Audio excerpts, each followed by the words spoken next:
यहाँ पे छोड़ा था, ठीक है, और थोड़ा सा रिकैप भी दे देती हूँ, थोड़ा सा पढ़ा दिया था बट ये, तो मैं अभी आपको रिकैप दे दूँ। तो हमने पढ़ा था that democracy is the best form of government, ठीक है, क्योंकि हमने चाइना के फेमीन के बारे में भी पढ़ा था जो 1958 से 1961 के बारे में था। अगर आपने वो नहीं देखा है पार्ट 2 एंड पार्ट 1 तो प्लीज़ पहले वो देख लीजिए। देयर इज़, अब यहाँ से पढ़ते हैं, अगर आपने वो वीडियो देख लिया तो आपको ये चैप्टर इजीली समझ आ जाएगा। There is another reason why democracy should lead to better decision that any non-democratic government cannot. Democracy is based on consultation and decision. ये मैंने आपको बोला था कि कंसल्ट करते हैं, डिस्कस करते हैं, इस वजह से। A democratic decision always involves many person discussion and meetings. When a number of people put their head together, they are able to point out possible mistakes in the decision. जब ज़्यादा लोग होंगे तो ज़्यादा पॉइंट ऑफ व्यू होंगे और हमें उसके बुरे और अच्छे इफेक्ट्स दोनों पता चल जाएंगे। दिस टेक्स टाइम, हाँ इसमें टाइम ज़रूर लगता है, but there is a big advantage in taking time over important decision. This reduces the chance of rash and irresponsible decisions. तो इसके अगर हम ऐसा करते हैं तो हमारे को मोस्टली सही डिसीजन ही आता है। Thus democracy improves the quality of decision making.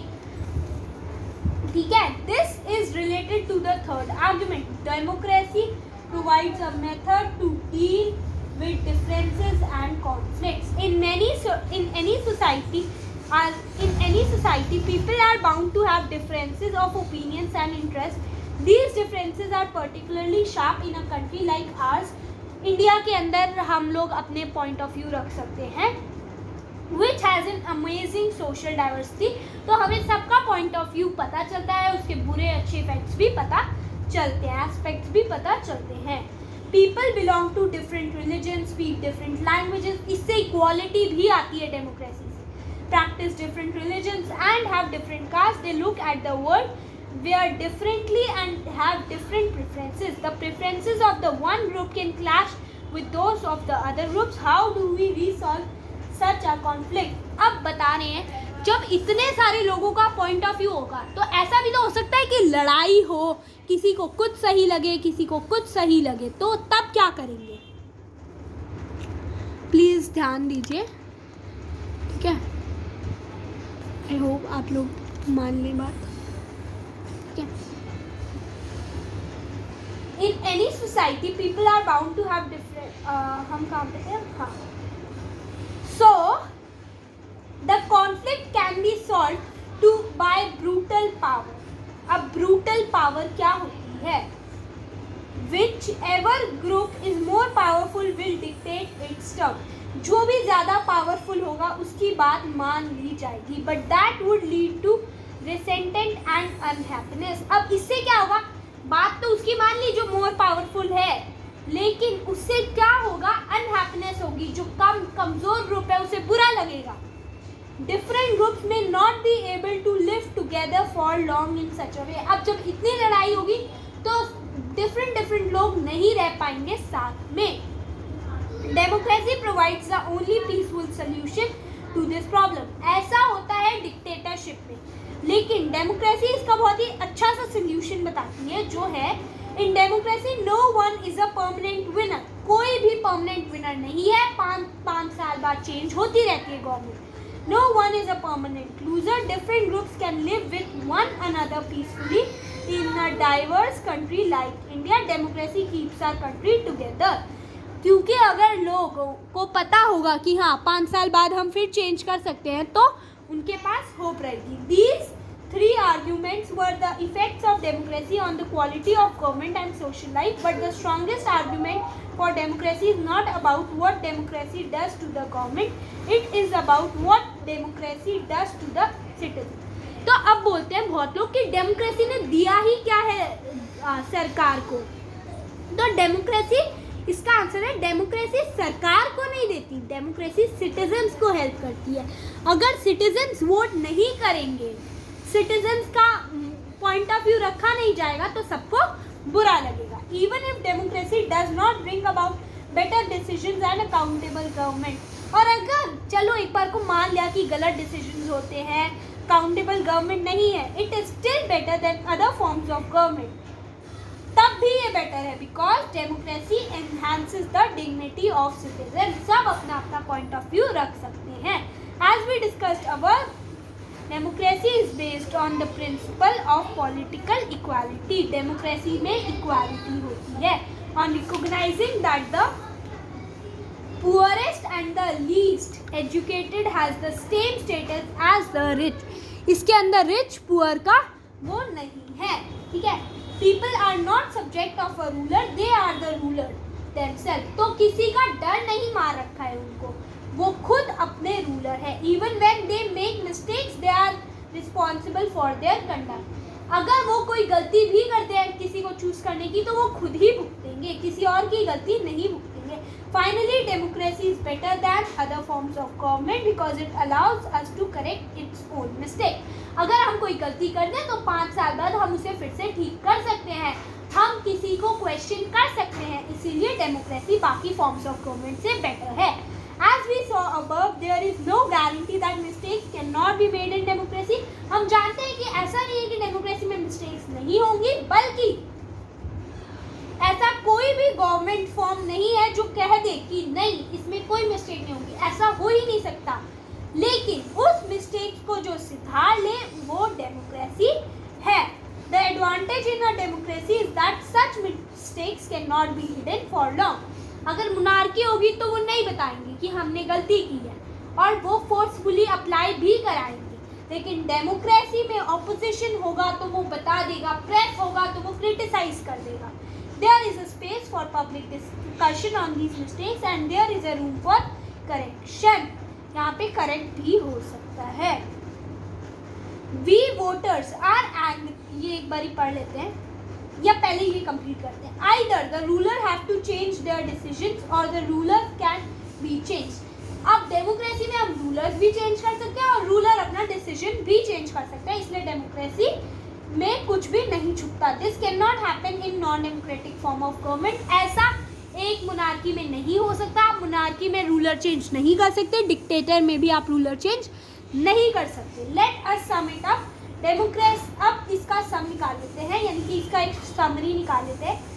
Democracy cannot get us everything and is not the solution to all problems, but it is clearly better than any other alternative that we know. अभी तक के जितने भी government forms आए हैं उनसे democracy better है।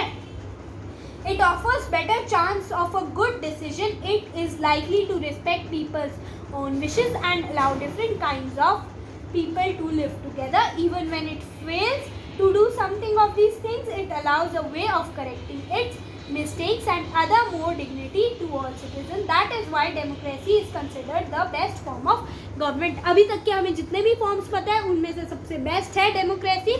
ऐसा इसलिए क्योंकि डेमोक्रेसी में मिस्टेक्स भी सही की जा सकती हैं, इक्वालिटी है और भी बहुत कुछ है। अभी एक बारी पढ़ लेते हैं। We voters are angry and we are not going to take it anymore.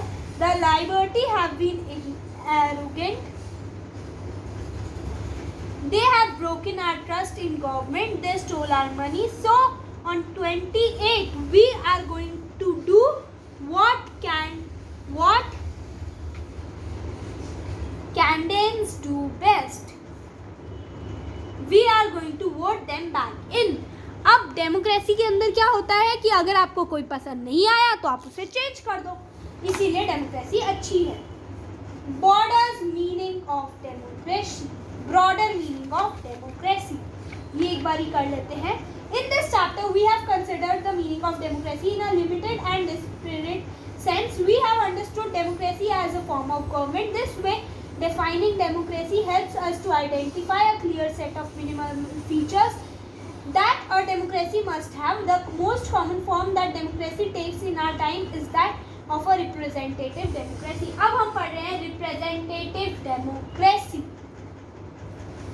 You have already read about this in the previous classes. In the country we call democracy, all the people do not rule. ऐसी government जिसमें सारे people rule नहीं कर रहे हैं। A majority is allowed to take decision on behalf of all people. यानी कि एक मेजॉरिटी डिसीजन ले रही है बिहाफ ऑफ सबके. Even the majority does not rule directly, यानी कि पीपल खुद भी डायरेक्टली रूल नहीं कर रहे हैं. The majority of the people rule through their elected representatives. यही होता है इंडिया में. कैसे? देखो, लोगों ने 1000 वोट दिए, उनमें से 700 वोट थे एक के और 300 वोट थे दूसरे के. अब 700 वोट जो आए वो हो गई मेजॉरिटी. तो 700 वोट ने जिसको वोट किया वो वाला रिप्रेजेंटेटिव बनेगा रूलर. तो 300 का तो माना नहीं गया. इसे हम बोलते हैं रिप्रेजेंटेटिव डेमोक्रेसी. इसे एक पिक्चर की तरह समझो. ए और बी दो रिप्रेजेंटेटिव्स हैं, 1000 पीपल. ठीक है, 700 ने वोट किया ए को, 300 ने वोट किया बी को. जो 300 वाले हैं, क्योंकि वो कम है तो उनका रूल माना नहीं गया. 700 लोग ने वोट किया ए को, तो उनका मान लिया गया. लेकिन अब ये 700 थोड़ी ना चलाएंगे गवर्नमेंट. चलाएगा कौन? A government. इसे हम कहते हैं representative democracy. Modern democracies involve such a large number of people that it is physically impossible for them to sit together and take a collective decision. तो ये तो इम्पॉसिबल है कि सब एक डिसाइड करें, इसीलिए हम मेजॉरिटी रूल मानते हैं.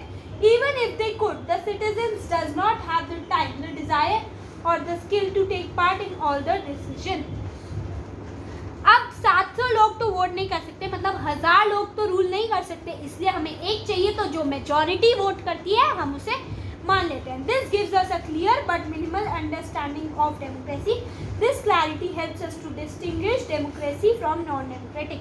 अभी हमने डेमोक्रेटिक को नॉन डेमोक्रेटिक से डिस्टिंग्विश कर लिया है, but it does not allow us to distinguish between a democracy and a good democracy.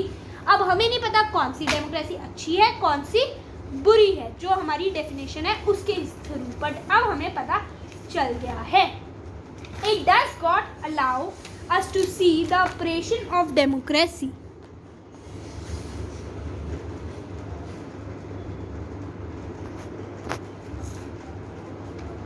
We are a very democratic family. Whenever a decision has to be taken, we all sit down and arrive at a convention. My opinion matters as much as my father. I don't like teachers who don't allow students to speak and ask questions in the class. अब ये सब तो आप लोग खुद ही read कर लीजिए, because this is not that important. Thank you for the class, and अगर आपको अच्छा लगा हो तो please subscribe and like to the video, and thank you.